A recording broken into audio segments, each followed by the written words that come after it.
ప్రియ యేసు రాజుని చూచిన చాలు, మహిమలోని నాయనతో ఉంటే చాలు. ప్రియ యేసు రాజుని చూచిన చాలు. అందరూ పాడదాం. మహిమలోని నాయనతో ఉంటే చాలు, నిష్కలంక పరిశుద్ధులతో పోదను నేను. నిష్కలంక పరిశుద్ధులలో పేదను నేను. బంగారు వీధులలో తిరిగేదను, బంగారు వీధులలో తిరిగేదను. అందరూ పాడదాం. ప్రియ యేసు రాజుని చూచిన చాలు, మహిమలోని నాయనతో ఉంటే చాలు.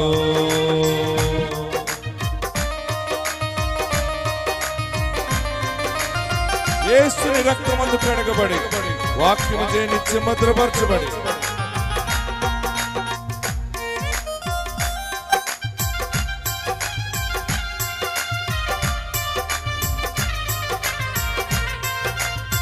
గ్లోరీ ఆమేన్. అందరూ పాడదాం యేసుని రక్తమని.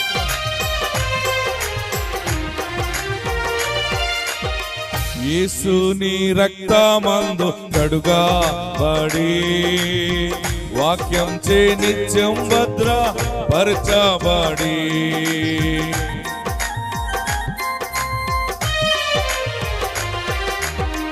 యేసుని రక్తమందు కడుగబడి. అందరూ పాడాలి, స్క్రీన్ మీద చూస్తూ పాడండి. నిష్కలంక పరిశుద్ధులతో పేదను నేను. నిష్కలంక పరిశుద్ధులతో పేదను నేను. బంగారు వీధులలో తిరిగేదను, బంగారు వీధులలో పాడదాం. ప్రియ యేసు రాజుని చూచిన చాలు, మహిమలోని నాయనతో. అందరూ పాడాలి, నేర్చుకోండి. ప్రియ యేసు ఈ ఆశ కలిగి ఉండాలి మనము. మహిమలోని నాయనతో ఉంటే చాలు, నిత్యమైన మోక్ష గృహము నన్ను చేరి, నిత్యమైన గృహము నన్ను చేరి. భక్తుల గుంపులు హర్షించిన చాలు, భక్తుల గుంపులో హర్షించిన చాలు. అప్పుడు పడదామా. యేసు రాజుని చూచిన చాలు, మహిమలోని నాయనతో ఉంటే చాలు. యేసు చేతుల పైకెత్తి చప్పట్లు కొడతాం. హృదయము స్తుతులతో నింపబడినని అందరూ చేతుల పైకెత్తి గట్టిగా. హృదయము స్తుతులతో నింపబడెన్, నా భాగ్య గృహమును స్మరించుచు. హృదయము స్తుతులతో గ్లోరీ ఆమేన్. నా భాగ్య గృహమును స్మరించుచు. హల్లెలూయా ఆమేన్, హల్లెలూయా హల్లెలూయా హల్లెలూయా. వర్ణింప నానాలుక చాలదయ్యా, వర్ణింప పాడాలి, స్వరమెత్తి పాడదాం. ప్రియ యేసు రాజుని చూచిన చాలు. పాటను అర్థం చేసుకుంటూ పాడతాం. ప్రియ యేసు రాజుని చూచిన చాలు, ఆహా నా బోరా, ఆహా ఆ బోరా ఇప్పుడు ధ్వనించునో, ఆహా నా ఆశ ఎప్పుడు తీరుతుందో. ఆహా బోరా ఎప్పుడు బోర ధ్వనితో ఆయన రాబోతున్నాడు. ఆహా నా ఆశ ఎప్పుడు తీరుతుందో. తండ్రి నా కన్నీటిని తుడుచునెప్పుడో, తండ్రి నా కన్నీటిని తుడుచునెప్పుడో. ఆశతో వేచి ఉండే నా హృదయం, ఆశతో వేచి ఉండే. మరొకసారి చేతులు పైకి చెప్పకూడదు. యేసు రాజునే చూచిన చాలు, మహిమలో నాయనతో ఉంటే. అందరూ పాడుతారు గట్టిగా, గట్టిగా చేతులు పైకెత్తి బలముగా శబ్దం వచ్చి కొడుతూ స్వరమెత్తి గ్లోరీ ఆమేన్. యేసు రాజునే చూచిన చాలు, మహిమలో నాయనతో ఉంటే చాలు. యేసుని రక్తమందు కడుగబడి వాక్యం చే నిత్యం భద్ర పరచ. పాడాలి యేసుని. అందరూ కూడా ఆమేన్. మహిమ నీకే బాబు.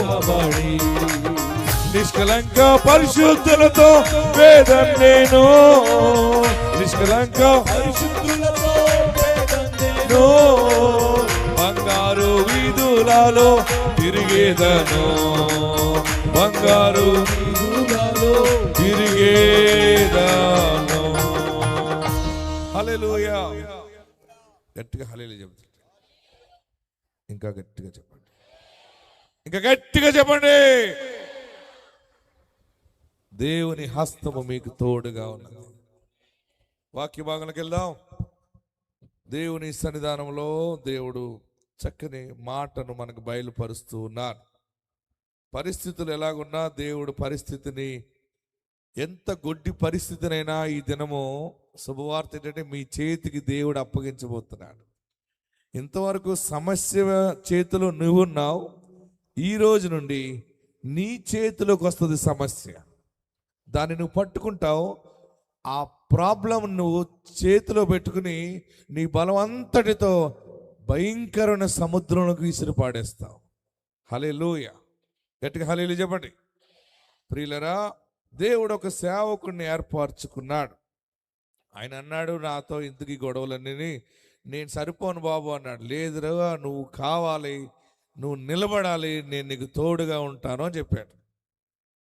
చెప్పినప్పుడు లేదు బాబు అని వెళ్ళిపోయి ఒక గానుగ దగ్గర దాక్కున్నాడు.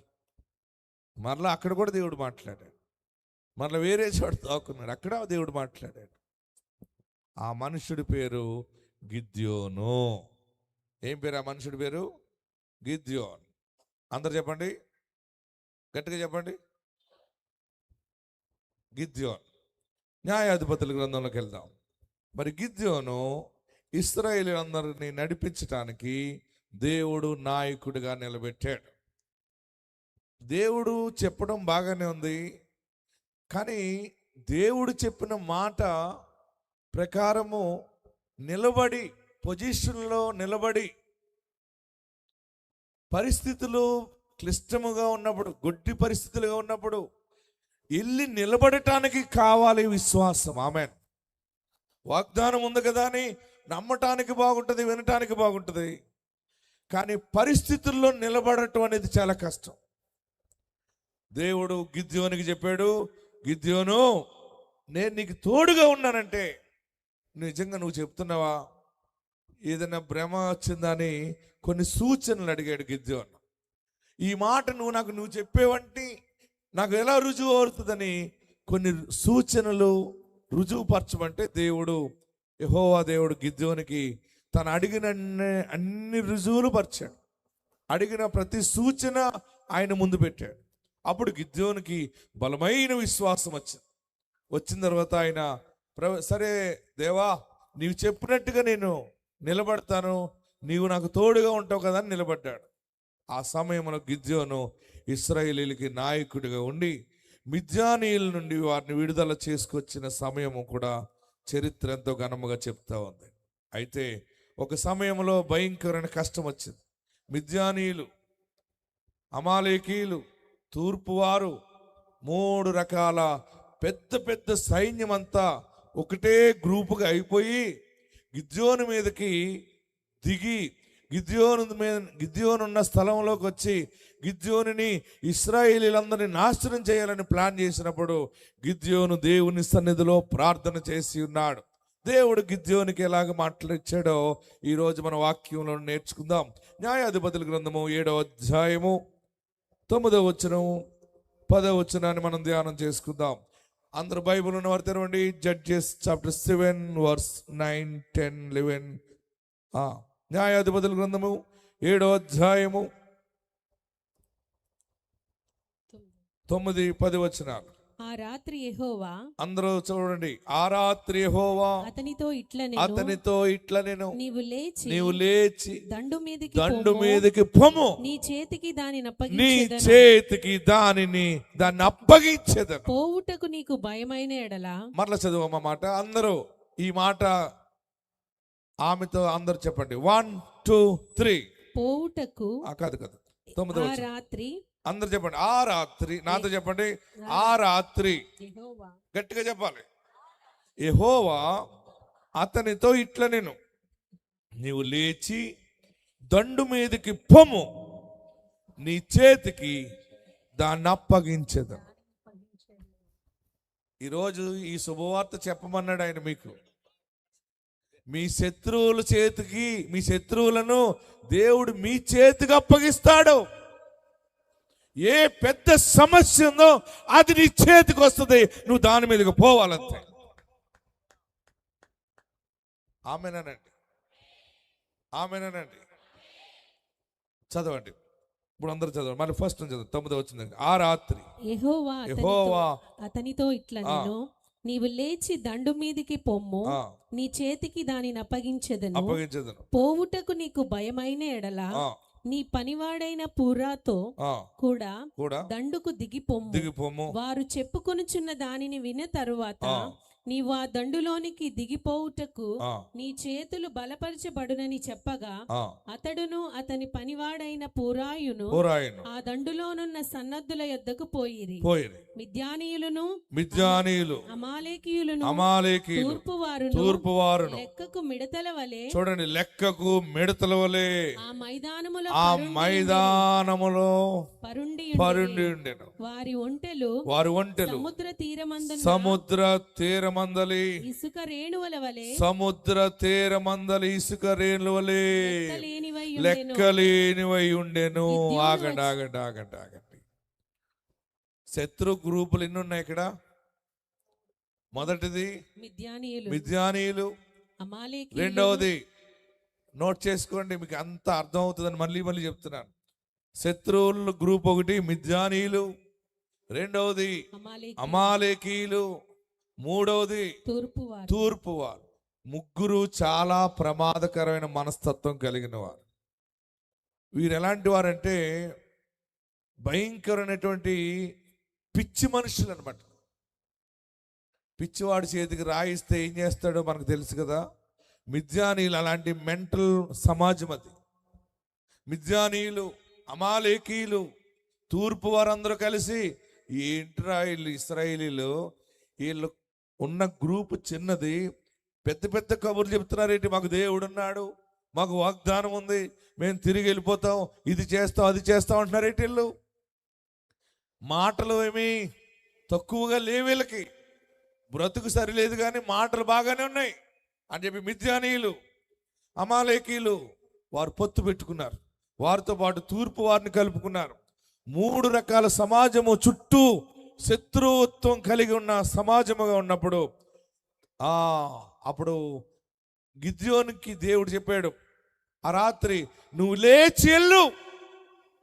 నేను ఎలాగెళ్ళను బాబు, వెళ్ళు చూడొకసారి అంటే గిద్యోను ఉన్నటువంటి ప్రదేశం నుండి కింద లోయకి చూస్తే కింద పల్లపు ప్రాంతంలో జనం ఎలా మూగున్నారంటే సముద్రములో ఇసుక రేణువులు, లెక్కకు మిడతల వలె మైదానములో పడి ఉన్నారు. అందరూ రెడీగా ఉన్నారు. అప్పుడు యుద్ధం ఏంటంటే మ్యాన్ పవర్ మీద ఆధారపడింది యుద్ధం. బాగా గమనించండి, యుద్ధం చేయాలంటే అప్పుడు సైనికులు వేరే శత్రు సైనికులతోటి కలబడి దెబ్బలాడేవారు. బాణాలు ఇసురుకోవటం, కొట్టుకోవటం, ఇలాగా చంపుకోవటం ఉండేది. ఇప్పుడంతా యుద్ధం వేరైపోయింది. ఇప్పుడు ఎక్కువ మ్యాన్ పవర్ అవసరం లేదు. టెక్నాలజీ ద్వారా శత్రువు ఎక్కడున్నాడో చూసి ఆ విమానం మీద బాంబులు పంపించి వారిని చంపేస్తున్నారు. కానీ ఆ రోజుల్లో అయితే శత్రువుకైనా ఎవరికైనా సైన్య బలం ఎక్కువ ఎవరిదంటే వారికి జయం అవుతా ఉంటాయి.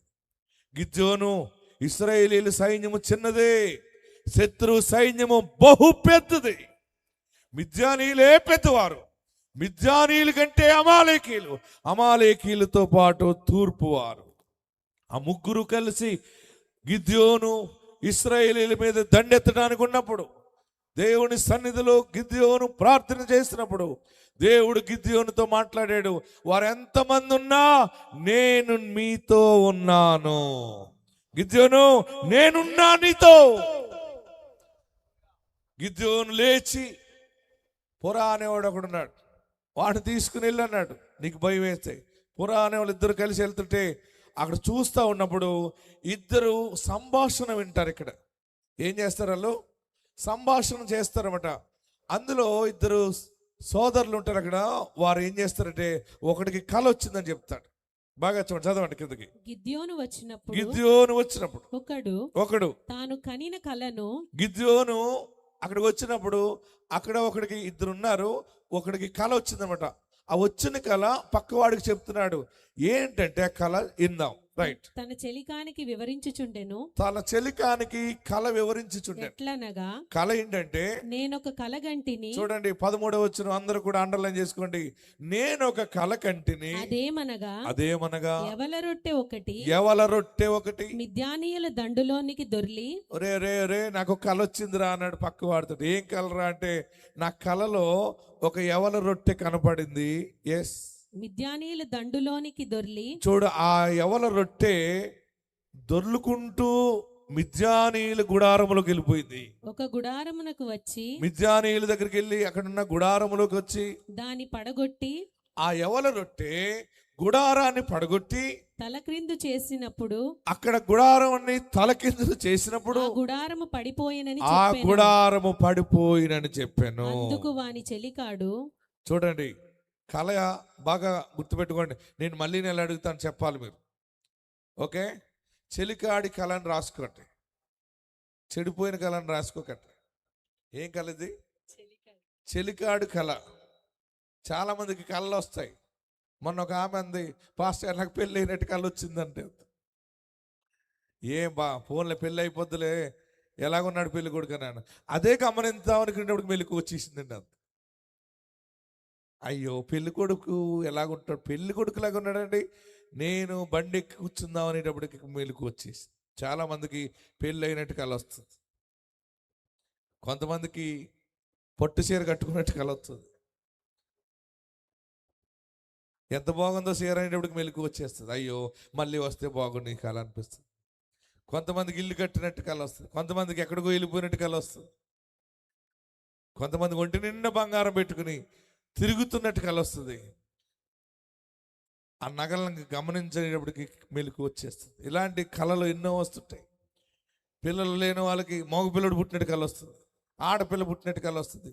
ఆ పిల్లోడు ఏడుస్తున్నాడు ఇలాగే అనేటప్పటికి మెలకు వచ్చేది. అయ్యో దేవా నాకు మళ్ళీ ఇస్తే బాగుండు.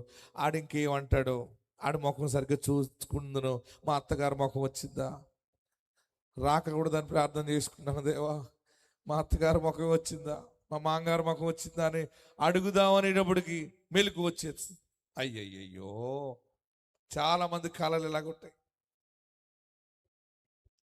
ప్రతి బిడ్డను కనే తల్లి కొన్ని ఆలోచనలతో ప్రార్థన, ప్రభువా మా నాన్నలాగా ఉండాలి, మా అన్నయ్యలాగా ఉండాలి, మా చెల్లిలాగా ఉండాలి, ఏదోలాగా ఉంటుంది. మొత్తం మీద ముందు బిడ్డ లేనప్పుడు ఏమో లేరని ఏడ్చావు. దేవుడు ఇచ్చినప్పుడు మళ్ళా కలర్ కావాలి, ముక్కిన పొడుగు ఉండాలి, లేదా తప్పడు ముక్కు ఉండాలి, చెవిలాగా ఉండాలి, రకరకాలుగా అడుగుతుంటాం. కొంతమందికి వారు ఏమనుకున్నారో అయ్యే కళలు వస్తుంటాయి. వస్తాయా? గట్టిగా చెప్పరే. కానీ ఇక్కడ చెలికాడు కళ గురించి మీకు చెప్తున్నాను. చెలికాడికి ఒక కళ వచ్చింది. వాడు పక్కోడికి చెప్తున్నాడు, ఒరే నాకు ఒక కళ వచ్చింది, ఆ కళలో యవల రొట్టె కనపడింది. యవల రొట్టె అంటే చపాతీ లాగా ఉంటుంది, జొన్న రొట్టెలాగా. మీకు తెలుసు కదా యవల రొట్టె, జొన్న రొట్టెలాగా. యవల రొట్టె ఒకటి అప్పము, చేయబడిన అప్పము లేచి అది దొర్లుకుంటూ మిద్యానీయులున్న ప్రాంతంలోకి వెళ్ళి మిద్యానీయులున్న గుడారములోకి వెళ్ళిపోయింది. ఆ గుడారములోకి ఎవల రొట్టె వెళ్ళిన తర్వాత ఆ గుడారం అంతా కూడా తలకిందులైపోయింది. తలకిందులైపోయాక గుడారము పడిపోయింది అని చెప్పాడు. చాలా విచిత్రమైన కాలైతే. అప్పుడు ఆ పక్కవాడు అన్నాడు, ఇంకేమైనా వచ్చింది అన్నాడు. అంతే వచ్చింది, గుడారం పడిపోయింది. ఒక ఎవల రొట్టె శత్రువు ఇంటికి వెళ్ళి వారి గుడారాన్ని తలకిందులు చేసి గుడారాన్ని పడగొడుతుందా అని వారిద్దరూ డౌట్ వ్యక్తపరుచుకుంటున్నారు. అప్పుడు అంటాడు, చెలికాడికి వచ్చిన ఈ దర్శనము, ఆ పక్కన ఉన్న చెలికాడు అంటాడు, ఒరే ఏంటో చెప్పనా కళ అన్నాడు. చెప్పరా అన్నాడు. అప్పుడు చెప్తున్నాడు, చదవండి. అందుకు వాని చెలికాడు అది ఇశ్రాయేలీయుడైన, చూడండి 14 వచ్చిన, అందుకు వాని చెలికాడు అది ఇశ్రాయేలీయుడైన యోవాషు కుమారుడగు గిద్యోను ఖడ్గమే గాని మరేమీ కాదు. దేవుడు మిద్యానీయులను ఈ దండంతను అతని చేతికి అప్పగింపబోవు చున్నాడని చెప్పాను. గట్టిగా హల్లెలూయా చెప్పండి. ఇంకా గట్టిగా చెప్పాలి. వాక్యం అర్థమైన వాళ్ళు చెప్పండి. ఎవల రొట్టె కళ, చెలికాడు కళ. మళ్ళీ నేను అడుగుతాను, చెప్పాలి, రాసుకోండి. ప్రార్థన రావడం మానేస్తారేమో, పోలు అడగలేరండి. ఎవల రొట్టె వెళ్ళి శత్రు ఇంటికి వెళ్ళి శత్రు మూకందరూ ఉన్న గుడారములకు వెళ్ళి ఆ గుడారమును తలకిందులు చేసి గుడారమును పడగొట్టిన కళ ఏంటంటే, పక్కవాడు చెప్తున్నాడు, రే ఆ దర్శనం ఏంటనుకుంటున్నావు? ఇశ్రాయేలీయుడైన యోవాషు కుమారుడగు గిద్యోనే ఆ ఎవల రొట్టె. ఆమేన్. ఆ ఎవల రొట్టె గిద్యోను ఖడ్గమే గాని మరేమీ కాదు. గిద్యోను అనే ఖడ్గమది. హల్లెలూయా చెప్పాలి. మీకు అర్థమైందా? ఎవల రొట్టె ఎవరు అనుకుంటున్నావురా? దేవుడు ఏర్పరచుకున్నవాడు రా ఎవల రొట్టె. చూడటానికి అల్పముగా ఉండొచ్చు, చాలా బలహీనముగా ఉండొచ్చు, అది రొట్టె ముక్కే రొట్టె అనుకోవచ్చు, కానీ ఆ రొట్టె కాదది, గిద్యోను ఆ రొట్టె. ఆమేన్. అక్కడేమన్నాడు? అది గిద్యోను ఖడ్గమే కానీ మరేమీ కాదు. ఆమేన్. అందరు చెప్పాలి, గిద్యోను.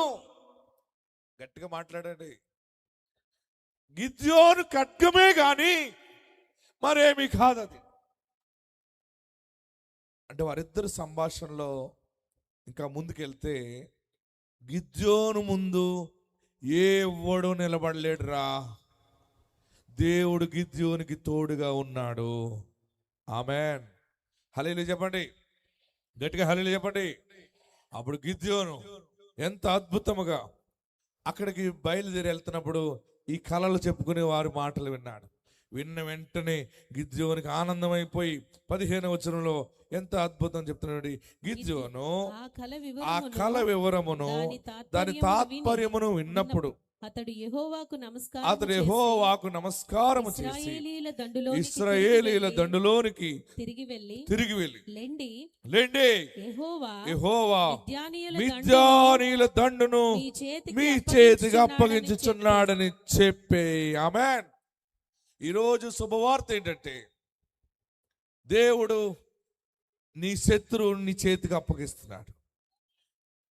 నిన్ను ఏలుబడి చేస్తున్న శత్రువు అప్పులు అవ్వచ్చు, అప్పులనే శత్రువు అవ్వచ్చు, రోగం అనే శత్రువు అవ్వచ్చు, లేకపోతే అన్యాయం అనే శత్రువు అవ్వచ్చు, అవమానం అనే శత్రువు అవ్వచ్చు.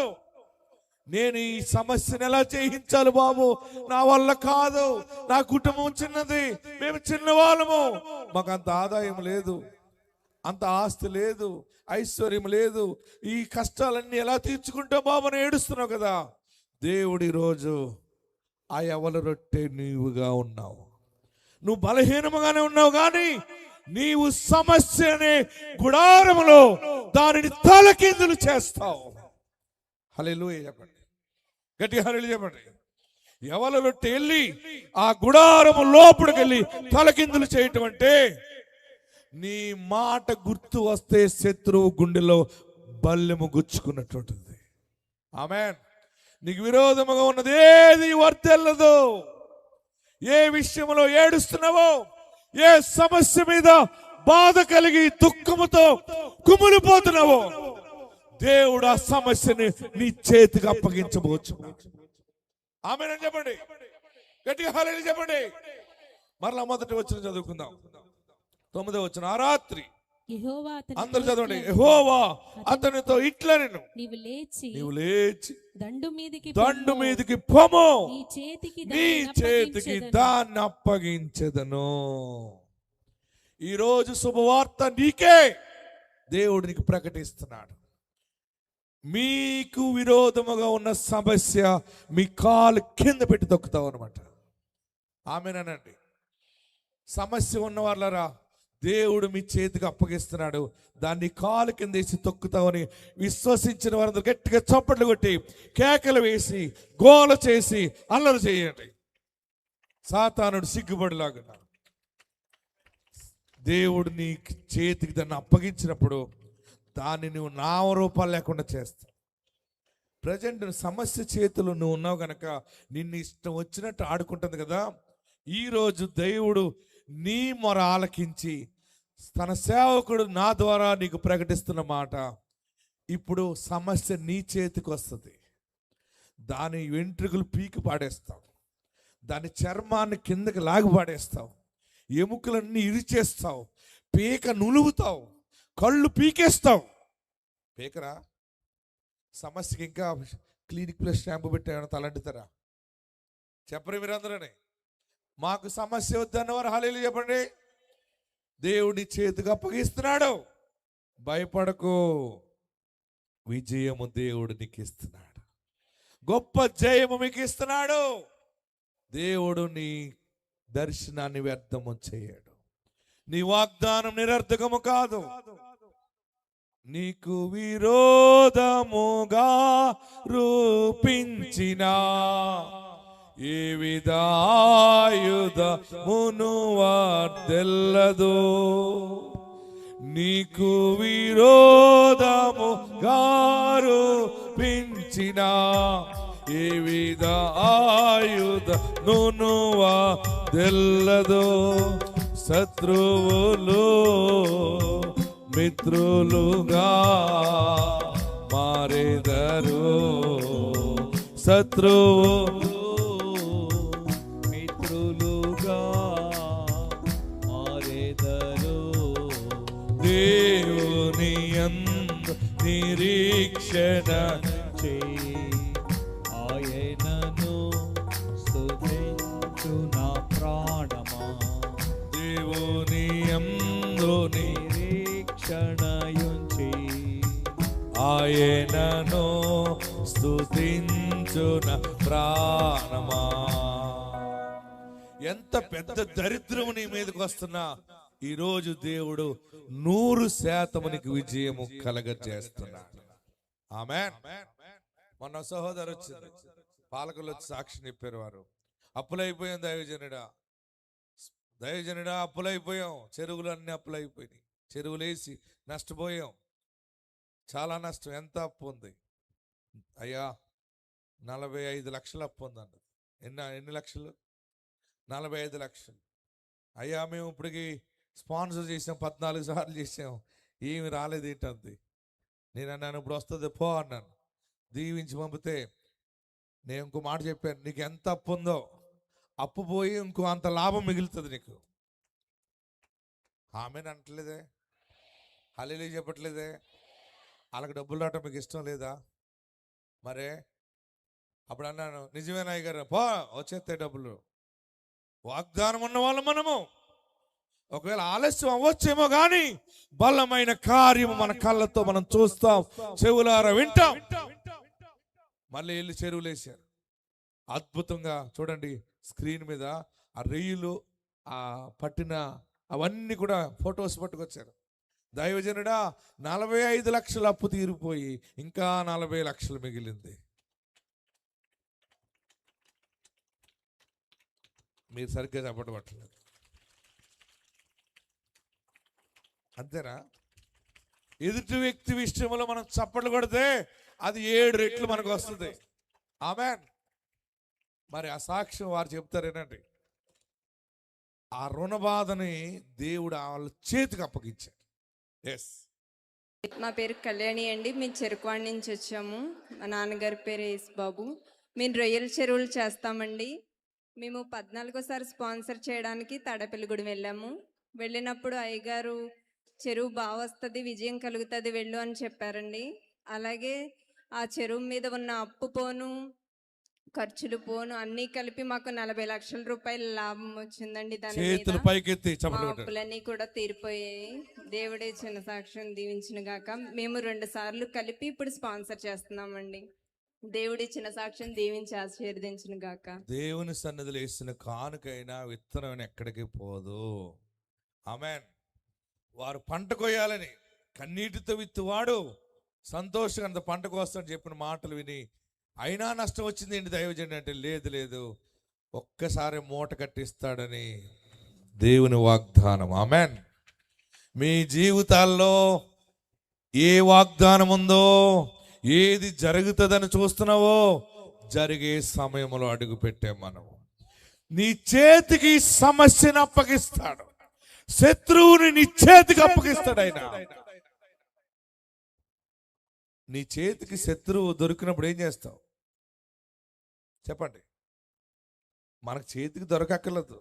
ఏ ఫంక్షన్ కానీ వెళ్ళినప్పుడు నీకు ఇష్టం లేని మనిషి పక్క వచ్చింది అనుకోండి, నువ్వేం మాట్లాడకుండా ఉన్నా సరే నీ హృదయం మాట్లాడకుండా ఉండదు, పొంగిపోయి పంది కుక్కలాగా ఉంది, పెద్ద పొట్టు చీర కట్టు తిరిగేస్తుంది. అవసరమా? జోళ్ళు మెడకాయ ఎలాగుంది, తింది తప్పడు ముక్కు తాళం చెవిలో ముక్కు ఉంది, చెవి అలాగుంది అంటుంది. దాని ముందే ఉంటుంది, దానితో ఇది మాట్లాడితే అది దీంతో మాట్లాడుతుంది. పైగా చేతులకి గాజులు వేసుకుంది, కాలు మీద కాలు వేసి కూర్చుంది, భోజనం చేస్తున్నాను అనుకోండి పందిలా తింటుంది, ఇంత తింటుంది. దాని మొగుడు తెస్తున్నాడు, ఆడికి బుద్ధి లేదు. ఇవన్నీ ఎవరు తిడతారు చెప్పరే మీరు అందరూ? మన పెదవులు సైలెంట్గా ఉంటాయి గోద్రేజ్ ఫ్రిడ్జ్ లాగా, కానీ లోపల పొంగిపోద్ది. నీకు పొంగదా చెప్పరే మీరందరని? ఒక శత్రువు అనే మనిషిని ముందుంటేనే ఇన్ని బూతులు తిట్టేస్తున్నావు కదా. నీ మీద ఏలుబడి చేసే శత్రువు నీ చేతికి వస్తే నువ్వేం చేస్తావు? నేనైతే ఇలాగ పీకి నులివేస్తాను. మీరు నులుగుతారా? కాళ్ళు చేతులు పీకి ఏ పార్ట్గా పార్ట్ పీకి 4 దిశలు విసిరేస్తాం. ఆ పని నువ్వు చేయబోతున్నావు. నీ సమస్యని ఇంకెప్పుడు ఎప్పటికీ నీ పిల్లల దగ్గర కూడా రాదది, నీ మనవల దగ్గర కూడా రాదా సమస్య. పిల్లల పిల్లల పిల్లల 7 తరాల వరకు దరిద్రుడు నీ దగ్గరికి రాడు. నమ్మిన వారందరూ గట్టిగా చప్పట్లు బ్రాహ్మణుడు స్తుతించండి, కేకలు వేయండి. దేవుడు మీ చేతికి అప్పగించబోతున్నాడు. నీకు విరోధంగా ఉన్న వారిని నీ చేతికి అప్పగిస్తాడు. గొప్ప విజయము దేవుడికి ఇవ్వబోతున్నాడు. గిద్యోను ఏం చేశాడంటే, ఆ దర్శనం, చెలికాడికి వచ్చిన దర్శనాన్ని విన్నప్పుడు ఇంకా బలం వచ్చేసింది. కొన్ని సమయాల్లో దర్శనం మనం బలపరుస్తుంది. మీకు ఒకటి చెప్తాను, ఎవరికి చెప్పకండి. నేను కొత్తపేటలో సేవ చేసినప్పుడు రాత్రి నాకు కల వచ్చింది. నేను సేవకి వెళ్ళి వర్షంలో తడిసిపోయాను. తర్వాత అప్పుడు ఇబ్బంది అయిపోయింది. రోజు సేవకి వెళ్ళేవాడిని బండి మీద. వాళ్ళు మంచిగా ప్రసంగాలకు పిలిచేవారు, ఎక్కడెక్కడికి వెళ్ళి వాక్యం చెప్పి వస్తుంటే మధ్యరాత్రిలో 12:30, 1:30, 2 ఆ టైంలో బండి మీద వస్తూ చాలా అలసిపోతూ ఉండేవాడిని. ఆ రోజుని ప్రార్థన చేసుకున్నాను. ప్రార్థన చేస్తూ ఉండగా ప్రార్థన చేసి పడుకున్నాను. ఆ రాత్రి నాకు కల వచ్చింది. ఒక ఆయన వచ్చాడు నా కల్లో. వచ్చి నీ కారు కావాలా అన్నాడు. కావాలండి అన్నాడు. ఏ కారు కావాలన్నాడు. అప్పుడు జిఎంసి బాలయోగ్ గారు మా ఊరు వచ్చారు. అప్పుడు ఆయన స్పీకర్గా ఉన్నాడు. ఆయన టాటా సఫారీ మీద వెళ్ళటం చూశాను. నేను అనుకున్నాను, ఈ బాలయోగ్ గారి టాటా సఫారీ మీద వెళ్తే దేవుని సేవకుడిని నేను టాటా సఫారీ మీద వెళ్ళాలనుకున్నాను. ఏమండి నాకు టాటా సఫారీ అంటే ఇష్టం అండి అన్నాను. సరే అయితే ఎంత అవుతుంది అన్నాడు. ఎంత అవుతుందంటే ఏమో తెలియదండి అన్నాను. మీకు షోరూమ్ ఎక్కడ ఉందన్నాడు. రాజమండ్రి దగ్గర ఉందన్నాడు. అయితే వెళ్ళి ఎంత అవుతుందో తెలుసుకునిరా, నేను ఇస్తానన్నాడు. కళ వచ్చింది, అయిపోయింది కళ. నేను లేచిపోయాను. అరే ఎవరో నాకు ఇలా వచ్చిందని నేను వెంటనే ప్రార్థన చేశాను. కొత్తపేట చర్చిలో ప్రార్థన చేసి ఉదయాన్నే లేచి, ఇప్పుడు నేనే పని చేయాలి? నేనేం చేయాలి చెప్పరు అందరూ? రాజమండ్రి వెళ్ళాలి. మా దగ్గర హాస్టల్లో ఒక అబ్బాయి ఉన్నాడు, జమీందార్ అని. ఆడు ఎక్కడ కూడా ఉన్నాడు, బుక్స్ అమ్ముతున్నాడు. ఆడికి పెళ్ళి అవ్వలేదు, ప్రార్థన చేయండి. ఆడున్నాడు, ఆడు 7వ తరగతి 8వ తరగతి చదువుతున్నట్టు. రే మనం రాజమండ్రి వెళ్దాం రా అన్నాను. అలాగే గారు అన్నాడు. మా సంఘ పెద్దగా ఒక ఆయనకు బండి ఉంటే బండి తీసుకుని రాజమండ్రి వెళ్ళిపోయా. ఈడన్నాడు ఎందుకంటే అన్నాడు, రే మన కారు కొందాం రా అన్నాను. మీ దగ్గర ఏం డబ్బులు లేవు కదండి, ఏం కారు కొంటారండి అన్నాడు. దేవుడు ఇస్తాడు రా, నాకు దర్శనం వచ్చింది అన్నాను. వెనకాల కూర్చోవాలి కదా సరిగాడు, ఇవన్నీ ప్రశ్నలు వేయటం బాగా, అందుకే ఆడికి పెళ్ళి అవ్వలేదు తొందరగా. ఓకే, షోరూమ్కి వెళ్ళాం. షోరూమ్ వాడు ఏంటన్నాడు, ఏమంటే టాటా సఫారీ ఎంత అవుతుందని నన్ను. ఆడు ఏ కలర్ కావాలి, ఏ బండి కావాలన్నాడు. కొత్త బండి మంచిది, వైట్ కలర్ కావాలి నాకు, టాటా సఫారీ బిల్ అన్నాను. వాడు కూర్చోబెట్టి లెక్కలేసి లైఫ్ ట్యాక్స్ ఎంత, దాని ఎంత, ఇదంతా అని 12,50,000 చెప్పేటప్పుడు. ఎంత? 12,50,000. స్లిప్ వేసిన తర్వాత టీ తాగండి అన్నాడు. నేను నిజంగా అప్పుడే కోరుకుంటున్నానని ఆడనుకున్నాడు. మేము టీ తాగేసాం. బిల్లు వేసిన తర్వాత ఎప్పుడు బుక్ చేస్తారు, ఇప్పుడు ఎంత కడుతున్నారు మీరు అన్నాడు. కట్టడానికి ఏది మన దగ్గర డబ్బులు వేయి, పెట్రోల్కే డబ్బులు వేసుకొచ్చామని 2 లీటర్లు పెట్రోల్ వేసుకుని వెళ్ళాను. నన్ను చెప్తాను, తొందరలో బుక్ చేస్తా అన్నాను. అంటే ఆ షోరూమ్ అతను అంటాడు, తొందరలో బుక్ చేయటం అంటే మరి ఎన్ని రోజులు పడుతుంది అన్నాడు. కొంచెం టైం పడుతుంది అన్నాను. అంటే మీరు కొనే రకంగా లేరని అనుకున్నట్టున్నాడు. అసలు మీరు వేయించుకున్నారు కదా, ఎప్పుడు తీసుకుంటున్నది, ఎప్పుడు ప్లాన్ ఉందన్నాడు. అప్పుడు ఆడు చెప్పాను, రాత్రి నాకు కళ వచ్చిందని చెప్పాను. ఆడు ముఖం మాడిపోయింది. కళ రావటం ఏంటన్నాడు. నేను పాస్టర్ గారిని, కళ వచ్చింది, ఆ కళలో ఒక ఆయన నీకు కారు ఇస్తాను, ఏ కారు కావాలన్నాడు. టాటా సఫారీ అన్నాను. ఎంత అవుతుంది అన్నాడు. నాకు తెలియదు అన్నాను. వెళ్ళి తెలుసుకునిరా, నువ్వు కారు కొనిస్తాను, నీకు కారు కొనిస్తాను అన్నాడు. నేను అందుకు వచ్చాను. ఆడన్నాడు, కళ వచ్చిందా అన్నాడు. ఏమన్నాడు, కళ వచ్చిందా? నా టైం అంతా తినేసేవన్నట్టు ఆడు చూశాడు. అంచేపు విలువగా మాట్లాడినాడు, విలువ ఇవ్వకుండా మాట్లాడుతున్నాడు. కళ వచ్చింది, ఇది వేస్ట్ ఫీల్ అనుకున్నాడు. ఈ జమీందార్ గడు అంటాడు, మరి నేను చెప్పాను కదంటే డబ్బులు లేకుండా ఎందుకంటే మీరు. అప్పుడు మా షోరూమ్ వాడు అన్నాడు, మీరు సరే మీకు కళ వచ్చినప్పుడు రండి అన్నాడు. మళ్ళీ బండి వేసుకుని వచ్చేసాం. మళ్ళీ ప్రార్థన చేస్తాను రాత్రి, ప్రభువా మళ్ళీ రాత్రి మాట్లాడితే నీకు అన్నీ చెప్తాను. ఆ స్లిప్ పట్టుకొచ్చి బలిపీఠం మీద పెట్టాను, 12,50,000 అని. కళ రాదే. మళ్ళీ నా భార్యకి చెప్పాను, నవ్వుకుంది. మళ్ళీ ప్రార్థన చేశాను, ఇంక రాలేదు. సరే ప్రభువా నువ్వు ఎప్పుడు మాట్లాడితే అప్పుడే మాట్లాడన్నా. దేవుడు ఒకరోజు ద్వారం తెరిచాడు. దేవుడు ఒకరోజు ఒక ద్వారం తెరిచాడు. దేవుడి సహాయం అనేది నాకు అందింది. ఆ రోజు వారు అన్నారు, పాస్టర్ గారు మీ కారు ఎంత అవుతుంది అని అడిగారు. నిజముగా కల కాదప్పుడు. నాకు కారు ఎంత అవుతుందమ్మా అంటే, మీరు వెళ్ళి షోరూమ్కి వెళ్ళి ఎంత అవుతుందో వేసుకురండి అన్నాడు. వేసుకురండి అంటే, ఆ బిల్లు పట్టరండి అంటే, నేను మళ్ళీ షోరూమ్కి వెళ్ళాను. ఆడన్నాడు, మళ్ళీ కళ వచ్చిందా అన్నాడు. రాజమండ్రి షోరూంలో. మళ్ళీ కళ కాదులే, కళ నిజంగా వచ్చింది ఇప్పుడు అన్నాను. అప్పుడు కళలో కనబడి చెప్పి అడిగారు, ఇప్పుడు నిజముగా అడిగారు అన్నాను. అప్పుడు నేను మళ్ళీ వెళ్ళేటప్పుడు ఇంకో 2 లక్షలు పెరిగిపోయింది. 14,50,000 అయిపోయింది. 14,50,000. అద్భుతంగా దేవుడు ఒక కుటుంబం దేవుని సేవ కొరకు టాటా సఫారీ కారు కొనుక్కోమని సహాయం చేశారు.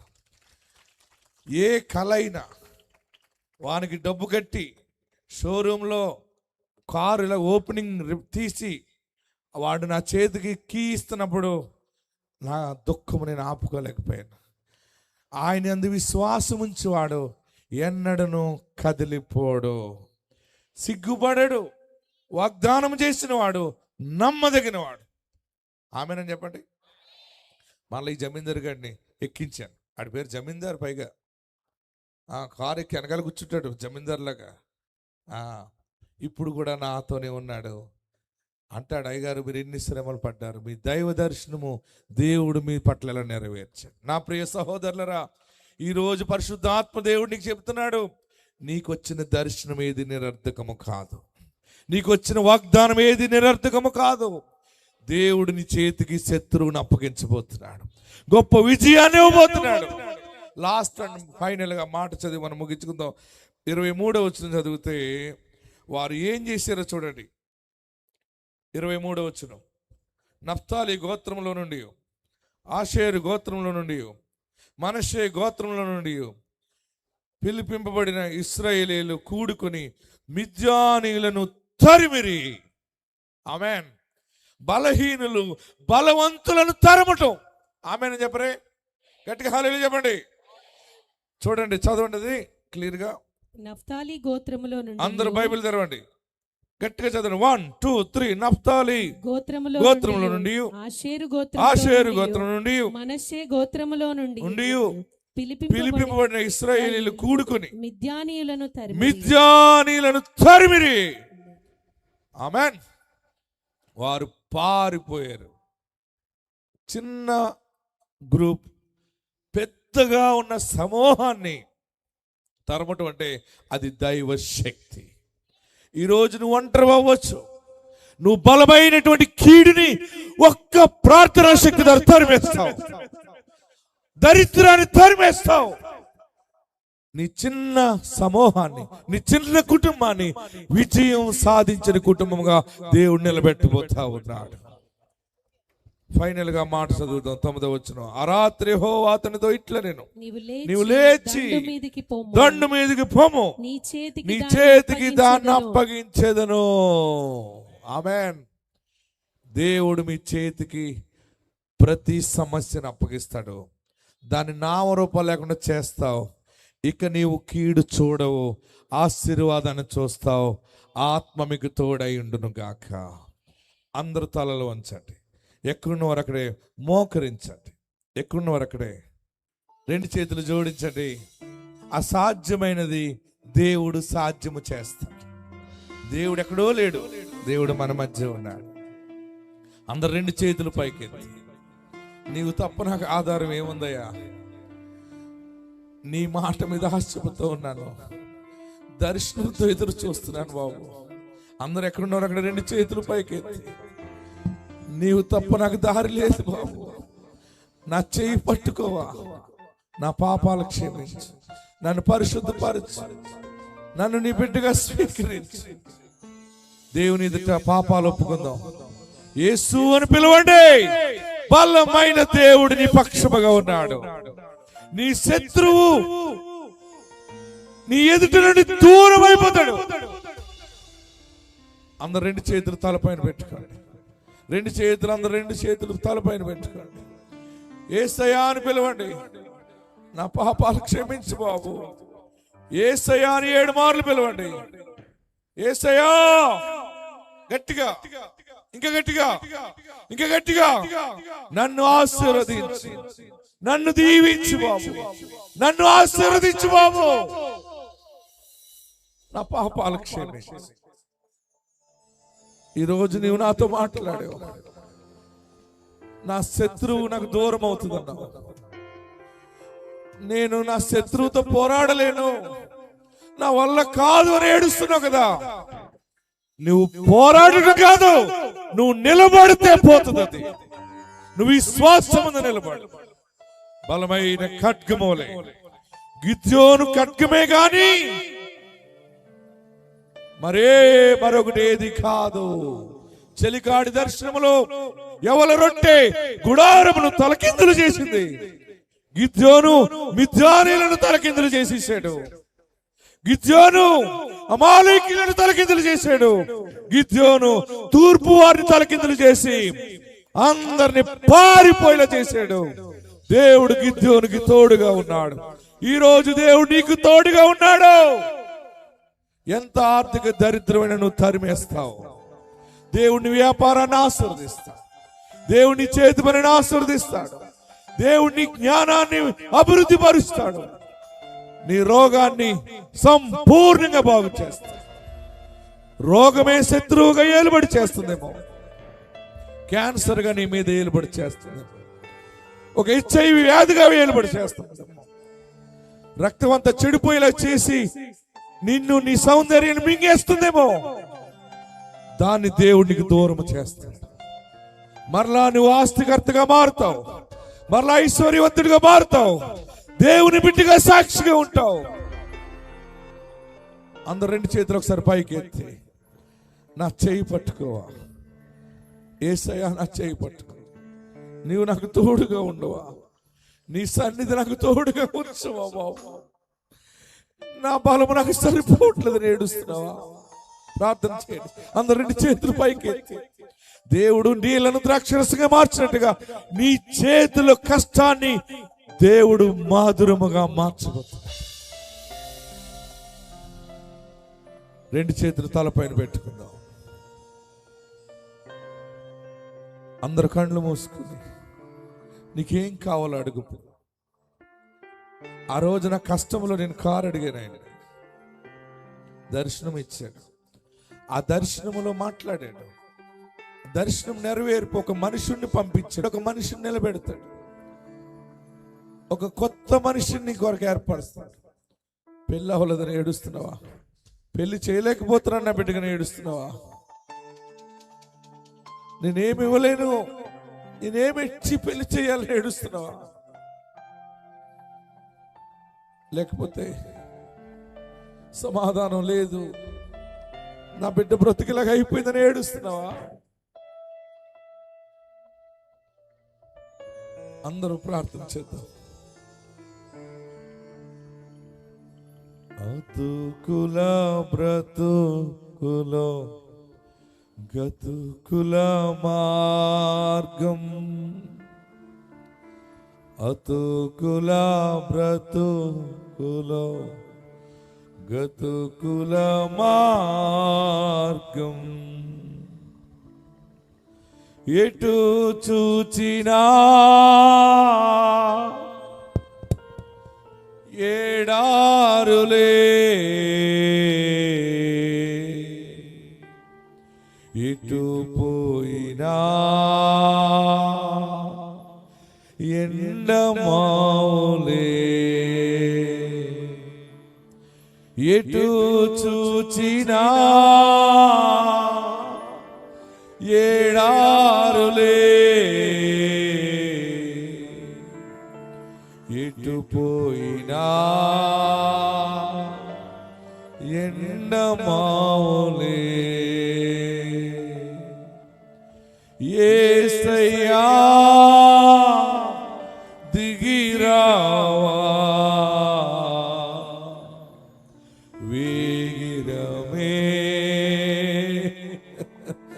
కృప చూపవా, భరించలేని కొండలు ఎదురాయే, దాటలేని తీరము మిగిలే.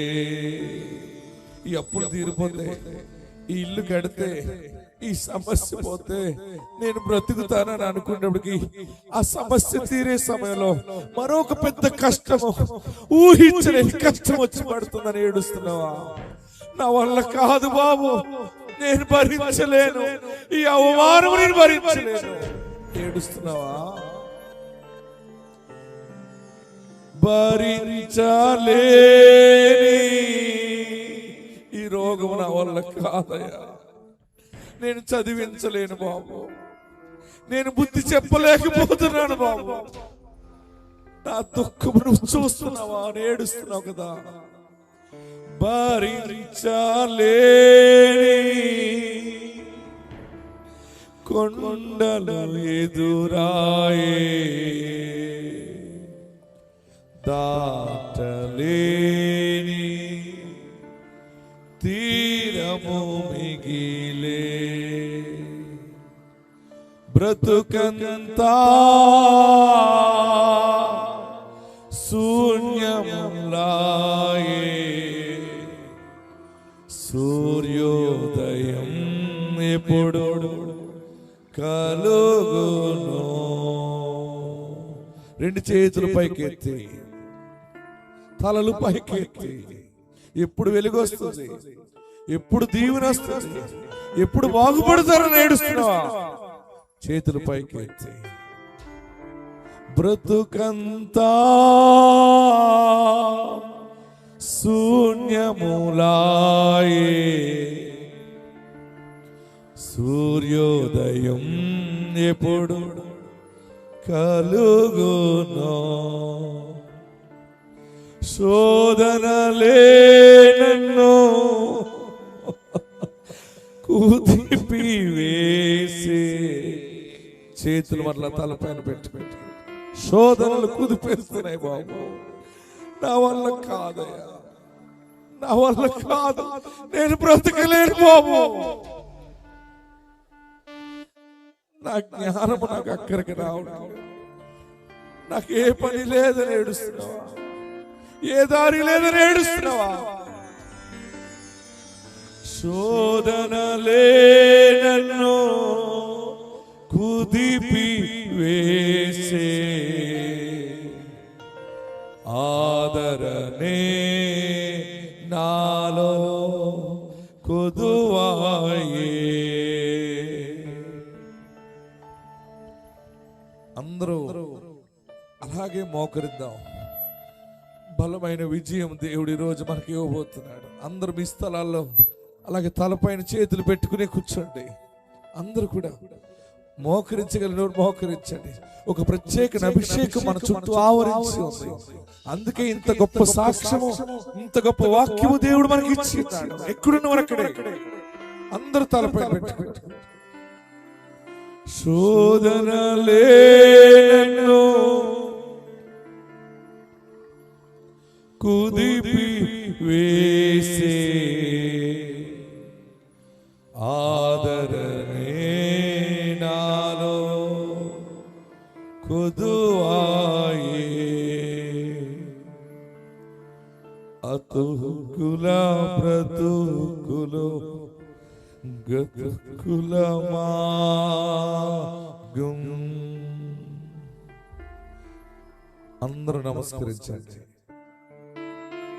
నా పాపాలు క్షమించండి, నన్ను పరిశుద్ధపరచు, నన్ను బాగు చేయు, నా జీవితాంతరి సాక్షిగా ఉంటాను. నాకు గిద్యోను వలె దీవెన దయచే, గిద్యోను బలపరచావు, గిద్యోనికి విజయాన్ని కలగజేసావు. గిద్యోను నేనున్నాను నీతో అన్నావు. శత్రువుని తరిమి కొట్టాడు గిద్యోను. అలాగనే ఈ రాత్రి, ఈ రోజు, ఈ సమయము ఒక నూతన శక్తితో దేవుడిని నిలబడి, నీ ముందు నుండి దరిద్రం పారిపోతుంది, నీ ముందు నుండి రోగం పారిపోతుంది, నీ ముందు నుండి అవమానం పారిపోతుంది. ఎక్కడ అవమానపరచబడ్డావు, ఎక్కడ కుమిలిపోయి ఏడ్చుతున్నావో అక్కడే మరలా రాజకుమారుడిగా నిలబడబోతున్నావు, రాజకుమార్తెగా నిలబడబోతున్నావు. హల్లెలూయా. గట్టిగా చప్పట్లు కొట్టి ప్రభువును స్తుతిస్తూ హల్లెలూయా.